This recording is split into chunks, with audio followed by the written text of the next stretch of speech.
एक समय की बात है, एक चौड़े हरे भरे मैदान में एक व्यस्त छोटी चींटी और एक लापरवाह टिड्डा रहते थे। चींटी हमेशा काम करती रहती थी। हर दिन सुबह से लेकर सूर्यास्त तक वो भोजन ढोती, अपना घर बनाती और अपने आरामदायक भूमिगत घोंसले के अंदर अनाज जमा करती थी। वो भविष्य के लिए तैयार रहने में विश्वास करती थी। सर्दी आएगी, वो खुद से कहती, और मुझे तैयार रहना होगा। ज्यादा दूर नहीं, एक बड़े सूरजमुखी के पेड़ की छांव में टिड्डा रहता था। उसके पास एक हरी चमकदार कोट, कूदने के लिए बनी लंबी टांगे और एक छोटा वायलिन था जिसे वह बजाना बहुत पसंद करता था। काम करने के बजाय टिड्डा सारा दिन नाचता और गाता रहता था। वो अपना वायलिन बजाता, खुशी से चहचहाता और धूप का आनंद लेता था। ला ला ला, जीवन जीने के लिए है, वह घास में कूदते हुए गाता था। एक धूप वाली सुबह टिड्डे ने चींटी को अपनी पीठ पर गेहूं का एक भारी दाना ले जाते हुए देखा। अरे चींटी, उसने अपना वायलिन बजाते हुए पुकारा, इतने सुंदर दिन में इतनी मेहनत क्यों कर रही हो? आओ मेरे साथ खेलो। धूप चमक रही है और फूल खिल रहे हैं, चलो मजे करें।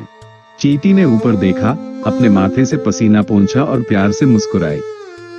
नमस्ते टिड्डा, दिन तो प्यारा है, लेकिन सर्दी आने में देर नहीं लगेगी। जब तक मैं कर सकती हूँ, मुझे भोजन इकट्ठा करना होगा। टिड्डा हंसा और घास में एक कलाबाजी की। सर्दी बहुत बहुत दूर है, उसके बारे में चिंता करने के लिए बहुत समय है। आज हम नाचेंगे। चींटी ने धीरे से अपना सिर हिलाया। मुझे खुशी है कि तुम मजे कर रहे हो टिड्डा, लेकिन मुझे ये जानकर और खुशी होगी कि बर्फ गिरने पर मेरे पास भोजन होगा। और इतना कहकर चींटी अपने रास्ते पर चलती रही, अपने घोंसले में भोजन ले जाती रही। दिन बीतते गए, फिर हफ्ते।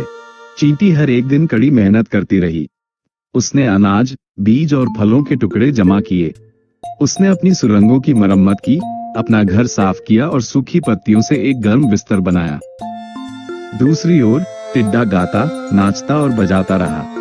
कभी कभी वह एक पत्ती कुतर लेता था, कभी कभी वह एक मशरूम के नीचे सो जाता था, लेकिन उसने कभी भी भोजन बचाने या ठंड की तैयारी करने के बारे में नहीं सोचा। एक सुबह हवा अलग महसूस हुई। आसमान धुसरा हो गया और ठंडी हवा चलने लगी। शरद ऋतु आ गई थी। पेड़ों ने अपने पत्ते गिरा दिए और फूल बंद होने लगे। पक्षी दक्षिण की ओर उड़ गए और सूरज घने बादलों के पीछे छिप गया। चींटी अब अपने घोंसले में ज्यादा रहती थी। उसके पास वह सब कुछ था जिसकी उसे जरूरत थी, भोजन, पानी और सोने के लिए एक गर्म जगह। टिड्डा हालांकि चिंता करने लगा था। मैदान अब भोजन से भरा नहीं था। पत्तियां सूख गई थी और घास भूरी हो गई थी।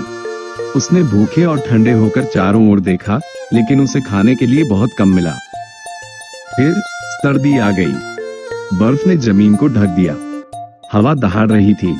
टिड्डा एक ठंडे पत्थर के नीचे कांप रहा था। उसका पेट भूख से गुड़गुड़ा रहा था। उसका वायलिन शांत था। वो गाने के लिए बहुत कमजोर था। एक बर्फीली दोपहर टिड्डे को चींटी याद आई। शायद वो मदद कर सकती थी। वो धीरे धीरे और थके हुए कदमों से बर्फ में चलकर चींटी के घोंसले तक पहुंचा। उसने धीरे से छोटे लकड़ी के दरवाजे पर दस्तक दी।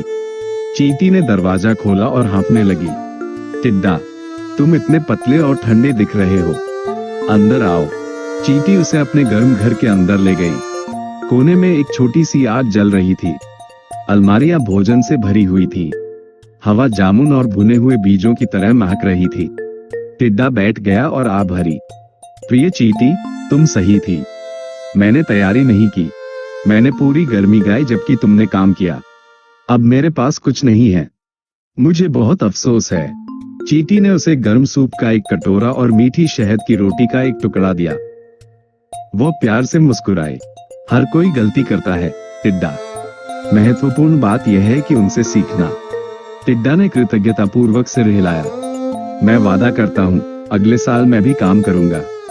मैं भोजन इकट्ठा करूंगा, एक घर बनाऊंगा और सर्दी से पहले तैयार रहूंगा। और उसने किया। जब फिर से वसंत आया और बर्फ पिघल गई, तो टिड्डे ने चींटी के साथ काम करना शुरू कर दिया। वो अभी भी गाता और अपना वायलिन बजाता था, लेकिन केवल अपने काम करने के बाद। उसने मजा और जिम्मेदारी के बीच संतुलन बनाना सीख लिया था। और उस दिन से चींटी और टिड्डा सिर्फ पड़ोसी नहीं थे, वे सबसे अच्छे दोस्त थे।